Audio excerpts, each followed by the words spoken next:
ஆண்டு விழா. ஆனால் எனக்கு இதுவே முதலாம் ஆண்டு விழா. கண்டவுடன் நான்காண்டு சொந்தங்களாய் கைகுலுக்கிய கதை சொந்தங்களே, வணங்குகிறேன் உங்களை அன்பின் மிகுதியார். காற்று புயலாகி வேரோடு தென்னை மரங்கள் சாய்ந்த போதும் விழுந்த காய்களை விதைகளாக்காமல் தானமாய் தந்த தந்தை மண்ணின் மைந்தர்களே, செல்வாக்கு சொந்தங்களே, விழாவுற்ற அறக்கட்டளையின் சார்பாக உங்கள் ஒவ்வொருவரையும் ஒரு பாதங்கள் தொட்டு வணங்குகின்றேன். வாழ்த்துங்கள் நீங்கள் எங்களை மனமாற. இது போன்ற விழாக்கள் பல நாங்கள் காண வேண்டும் என்று தலைப்பு சொந்தங்கள் என்று ஒரு தொடர்கதை.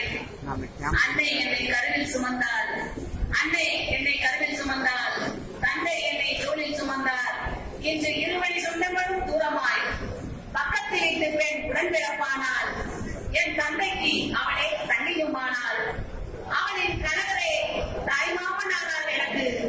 அவர்தானே செய்தார் ஆளான நாள் முதலே அத்தனை சடங்குகளையும். காலத்தின் ஆட்டத்தில் அவர்களும் ஆனார்கள் தூரமாய் வாடகை வீடுகள் இடமாக. சொந்தம் என்று நான் சொல்லிக்கொள்ள யாரும் இல்லை, நான் சொல்வதை காது கொடுத்து கேட்பாரும் இல்லை. என் சோகம் கண்டு அடைந்தது நிலவு, ஒரு முறை எங்கள் பயணம் செய்வாயோ என்று முக்கத்திலேயே கொஞ்சம் நான் நினைப்பாரு.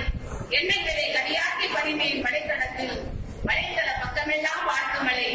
முகம் தெரியாதவர்கள் எல்லாம் உறவுகளாய் என்று எனக்கு தந்தையாய், தம்பியாய், தாயாய், சுயநலமில்லா அன்பாய் சுற்றி வருகிறார்கள்.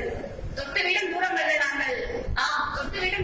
நாங்கள், ஆனாலும் தொட்டு செல்கிறோம் இறைவனை நித்தமும். சொந்தமில்லா சொந்தங்களே, நீங்களே என் சொந்தங்கள். முடிவில்லா தொடர்கதையாய் வரும் இப்பந்தம். நட்சத்திரங்களை சொந்தமாக வந்த நினைவே எங்களின் விழா குற்றமே. உமக்கு நன்றி.